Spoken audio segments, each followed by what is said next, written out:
build it and they will come. Yeah, that's a personal lesson. Yes. So you engineer founders. This is you're highly susceptible to this. So first company I started was in college, my first real startup.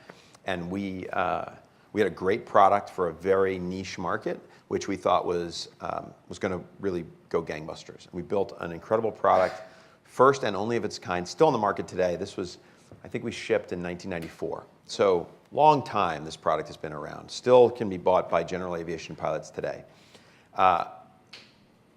We ran an ad in the General Aviation magazine. Any pilots here? Nobody?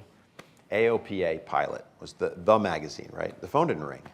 So we spent 2.5 years building this fantastic product, and we spent no time trying to figure out how we were going to sell it. I then spent the next 2 years of my life learning how to be a direct marketer, learning how to do telesales, learning how to sell hand-to-hand combat, one $500 shrink wrap piece of software at a time. Now, I'll tell you that startup experience was really, really valuable, but the major lesson I got out of it was, if you build it, they will come is completely wrong. And that the reason I ended up meeting Jay, which ended up on the kind of the Priceline story, was I wanted to find somebody who was a great marketer because I wanted to learn from them.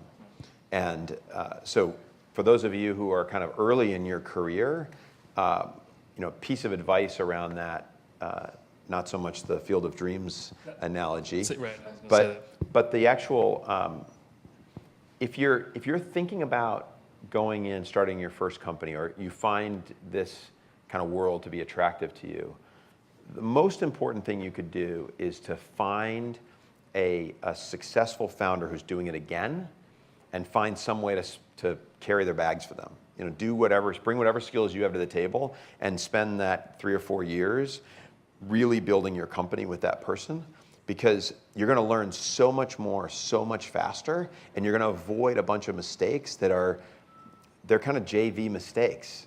They're just ones that are totally avoidable.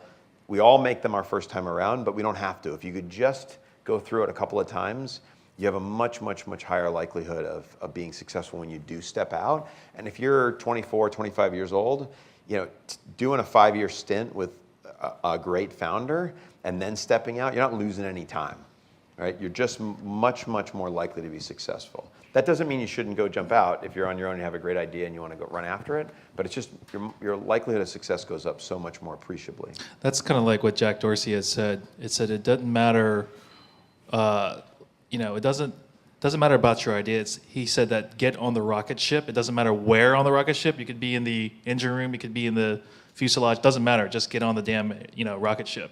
So it's sort of the same thing. Like, be part of a team. Right. You're going to learn about that. You learn about yourself. Sometimes we think we're going to go do something, and then when we go do it for a while, you go, I was just kidding. I don't really want to do that, right? Like, I know a lot of people who thought they wanted to be the founder and found out that actually being either a co-founder or on the founding team was a better place for them. Even though they easily could step out into that role, it's just a different role, right? It's a different job when you're in the hot seat, either as a founder or a co-founder of business, than it is when you're in a different role.